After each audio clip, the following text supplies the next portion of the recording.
یاد رکھیے گا کہ شب جمعہ سے متعلق ہے سرور کائنات کی حدیث کہ جو اموات ہوتی ہیں ان کی ارواح گھر آتی ہیں۔ پیغمبر اسلام فرماتے ہیں ارواح مرحومین کی خصوصاً والدین کی روح ضرور آتی ہے اور وہ انتظار کرتی رہتی ہے بچے ہمارے لیے کچھ نہ کچھ دیں گے۔ پتہ نہیں توجہ ہے یا نہیں؟ دنیا میں خاطر مدارت کی جاتی ہے کھلا پلا کے، آخرت میں ہوتی ہے قرآن سے۔ تو کہتے ہیں کہ بہت دیر تک ماں باپ بیٹھے رہتے ہیں، پھر ایک مرتبہ باپ کہتا ہے ماں سے چلو یہ ہمیں بھول چکے، ماں کہتی ہے نہیں آپ چلے جائیے شاید یہ مجھے یاد کر لیں۔ تو روایت کے الفاظ ہے کہ ماں اکثر وہاں پہ روکی کہتی رہتی ہے اے بچوں تمہاری ایک رات کی نیند کی خاطر میں پوری رات جاگتی رہی تھی، اب میں تمہاری ایک فاتحہ کی محتاج ہوں، فاتحہ ہی پڑھ دو۔ عزیزان گرامی جو ماں باپ کو یاد کرتے ہیں اور انہیں یاد رکھتے ہیں، حبیب خدا فرماتے ہیں کہ ماں باپ بھی انسان کے گناہوں کی بخشش کا سبب بنتے ہیں۔ وہ جو بوڑھا باپ یا بوڑھی ماں ایک کونے میں بیٹھی رہتی ہے اور کچھ نہیں کر سکتے، بات بھی نہیں کر سکتے، کلام نہیں کر سکتے، تو کہ تمہیں نہیں پتا ان بوڑھے ماں باپ کی وجہ سے کتنی رحمتیں نازل ہوتی رہتی ہیں۔ میں پتہ نہیں پہنچا پا رہا ہوں یا نہیں، کچھ دیر اور سن لیں گے۔ یہ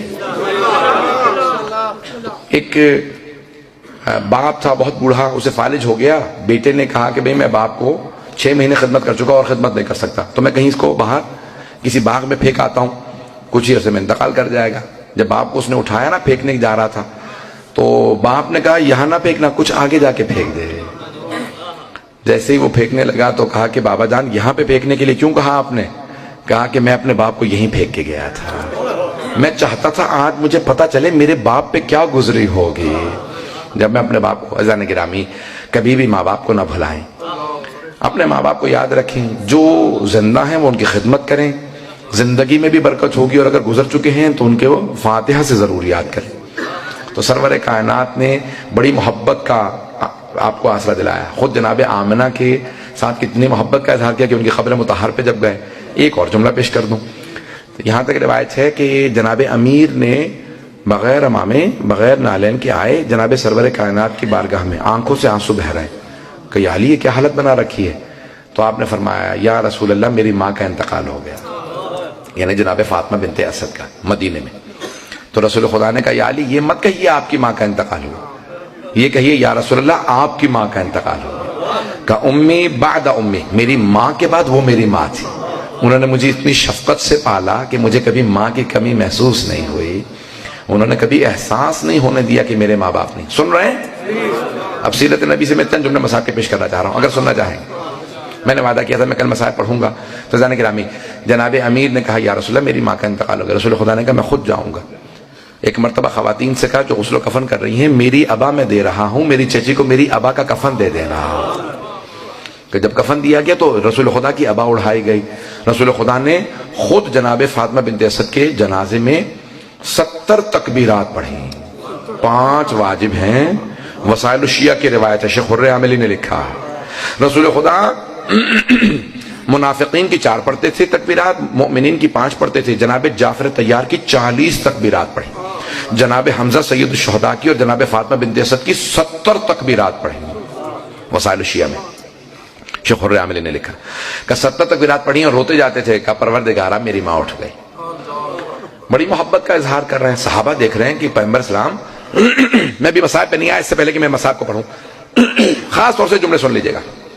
پیغمبر اسلام آئے، مدینے میں آئے، اور آنے کے بعد آپ کو آج معلوم ہے نا کہ جہاں ائمہ بقیع کی قبور ہیں وہاں پہ سرحانے جناب فاطمہ بنت اسد کی قبر ہے۔ تو اب جناب امیر کے والدہ کہا کہ یا علی میں خود قبر میں اتروں گا، اپنے نالین اتارے قبر میں اترے، اپنے ہاتھ سے قبر کو درست کیا اور کہا اے قبر خبردار میری چچی کو اذیت نہ ہو، میں خود تجھ سے حساب لوں گا اگر میری چچی نے شکایت کی، اگر میری چچی نے شکوہ کیا میں تجھ سے حساب لوں گا۔ ایک مرتبہ کہا یا علی مجھے دیجئے، بڑے تعظیم سے چچی کو قبر میں رکھا اور قبر بند کرنے کے بعد سرحانے بیٹھ گئے، سرحانے کی طرف بیٹھے اور رو رہے تھے۔ اچانک کچھ دیکھنے کے بعد کہنے لگے ابنوں کے آپ کا بیٹا آپ کا بیٹا۔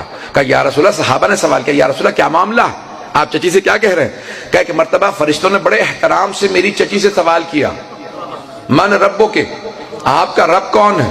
تو میری چچی نے بڑے اطمینان کے ساتھ کہا اللہ ربی، اللہ میرا رب ہے۔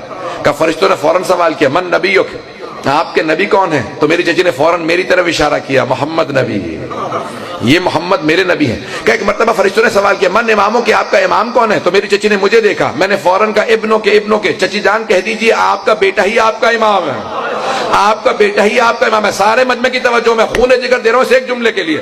رسول خدا نے صحابہ کے مجمع میں اپنی چچی سے کہا، قبر کے اندر چچی اتر چکی ہیں، جناب امیر المومنین علی بن ابی طالب کی ماں ہیں، کعبے میں ولادت کے لیے گئی ہیں۔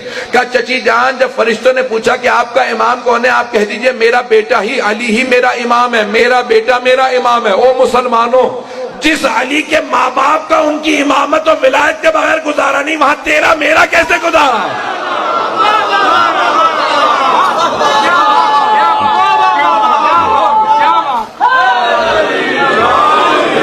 مجھے نہیں معلوم بات پہنچی ہے نہیں پہنچی۔ یہ آیت اللہ ابتہی جب لندن آئے تھے تو انہوں نے مجھے پیش کیا تھا۔ ایسے بہت سے مطالب ہیں جو حیدان گرامین پہ شبہ نہیں کیا جا سکتا کہ جب جناب امیر المؤمنین کی والدہ کا وہ مقام کہ سرور کائنات نے ان کی تعظیم سے متعلق کیا کچھ نہیں، 70 تکبیرات پڑھی ہوں، اور اس میں بھی فرماتے ہیں کہ جناب امیر علیہ السلام کے بغیر۔ حیدان گرامی آئیں ذرا میرے ساتھ۔